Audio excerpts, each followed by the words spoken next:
Hello everyone, and wow, I did not expect to be returning to this format in a while. As my subscribers will know from the last video, I scraped the surface of the controversy that the commentary YouTuber Pointless was involved in. And directly after that, I ended up searching his name into YouTube and found some more information. I won't spoil it because I plan to make an interesting video diving into the various lies and misdeeds done by this clown. In the meantime, I want to take you down memory lane and put into perspective just what it takes to make a channel and all that you need to start. Now, much of what I hear, and to be frank, many of the excuses people use is that they don't have much to start or the money to make a channel. Now, this is one of the biggest misconceptions about YouTube, second only to your YouTuber cares about you. To much of the audience I am speaking to now, YouTube is a very easy medium to get into. Let me take you back to the beginning of my channel. I want to show you the equipment I began with, which just so happens to be the same equipment I use today. In this video, I'll go through the different aspects of content creation, such as the device I use, editing software, microphone, etc. All of these parts are timestamped in the description. Let's begin with the most expensive piece of equipment I own. I apologize for the poor camera quality. I'm using an old second-hand Galaxy J8, I think, that I got from my stepmom. My last one was stolen and we never found out who did it. This is my laptop. It was given to me by my dad in 2019. All respect to my dad, but he's not very tech savvy. It's relatively cheap. That's not me sounding bitter, just honest. This is my only device. I have no desktop computer, destined to change shortly. My laptop isn't all that powerful. It will struggle harshly running Adobe products and causes me to go through hell. Although, as you can see, I at least managed to create content despite this setback. During the editing process, I have to follow certain tricks and such in order to avoid playing the preview of the video because my computer struggles to handle it. So I look at the audio wavelength spectrum or whatever it's called and just have to make an educated guess on what point I'm at in the script. Sometimes I'll press play and hear for just a syllable to make sure I'm in the correct place. It's fucking pain, and especially for me because I tend to be pretty impatient to get videos out on time. Nearly all computers can run editing software. Admittingly, Premiere Pro is quite greedy, so less greedy editing software would do better. I understand that not many people can afford Premiere, and I only have it because my school gave me Creative Cloud for like $40. There are plenty of alternatives such as Windows Movie Maker or some other app which are free.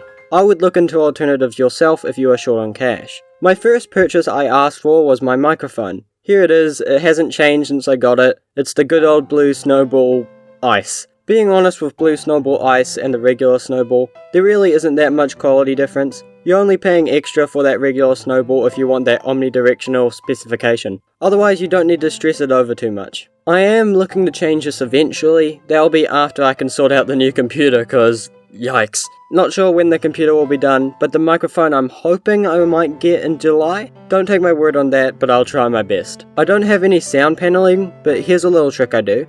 I have this folder which I don't use for its initial purpose. What I do is I grab a blanket that I wrap around the folder, and I prop it up behind my microphone. Second, I may put blankets up on doors, but to be honest, I don't know how much this helps, but I do it regardless. I'm pretty sure it helps, and I'm sure it doesn't make it worse, so that's a cheap way of improving the vids. And that's all I have. I can't even make my own background gameplay footage. OBS won't load on my laptop. In the early days I tried and it was one of the worst looking things in the world that I had to scrap it. What I had to do was find gameplay on YouTube and use it for my own videos. Just check the description of my older videos and you can find it there for yourself. Same as if I had to scroll through a person's catalogue of videos. I just had to find ways around that because my OBS wouldn't let me screen record. The music you find in the background is typically something you find from other channels. I think it's fine to yoink a background song from someone because it's not like they own that property either. You can use either video game music, but honestly finding a good song or small group of songs and recycling them is fine. Most large or semi-large creators use the same song each time, so don't feel too bad using the same song too often.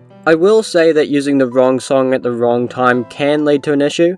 Anyone who's ever studied film will know that putting the right song at the right time can be great and make the video that much better. But as you're starting, you really don't need to care unless you're super hyper and putting some somber piano in the background. Definitely look into how to put the right songs in at the right time, and I'm saying that to myself as well. But most people won't notice or actually care as long as you're not making awful content. Just the music choice won't cause you too many issues. I also want to move away from physical equipment and talk about one other thing, which is the comment people make when starting YouTube, which is, you need to put in the hours, put in the time, just really give it your all. When in reality, at least for me, I don't always have that time. I live between houses, my dad's place doesn't have Wi-Fi. I can't make videos when I'm at my dad's, or at least it's a lot harder. Couple that with school and I only have 50% of the afternoons after school to make videos. It's hard to keep up with school, social life, work, and hobbies all at the same time. It is hard to find the time some days. Real shit, I would upload more if I could. When I get that time and I'm able to create content at a faster rate, I will, but time is probably one of my biggest problems right now. With that being said, the whole reason I bring this up is to make this point. You don't need the world to make videos. Not to make myself out like I have nothing, because that's not true. But really, all I have is my laptop, my mic, and that's about it. But these are my videos. They come out when they can, and it takes me a while to make them with the equipment I have. I don't always have the time, but I still end up making them. There really is no need to be afraid of making videos. Maybe you don't know how to edit, and that's a fair concern. To answer that question, I gotta say that you're already in the right place. YouTube is a great source to find any tutorials you need. You don't need to know how to edit when you begin. Hell, depending on what you're doing, you can just put some gameplay footage that you either took or just recorded maybe from your PS4, because I remember doing that with my Hollow Knight footage. I used my PS4 to record because my computer couldn't do it. Then just put that footage over your audio of you saying whatever and boom. Or just find a nice old Indian man on YouTube who will guide you on how to edit. I found a lot of what I wanted to do on YouTube. I truly recommend people get into the medium. But if I hear anybody complain that they can't enter the site because they don't have the equipment, I'ma start flipping shit. New videos coming out soonish. They're not gonna look as unedited as this. I just wanted to make a quick video for you guys. Have a good night everybody. Peace.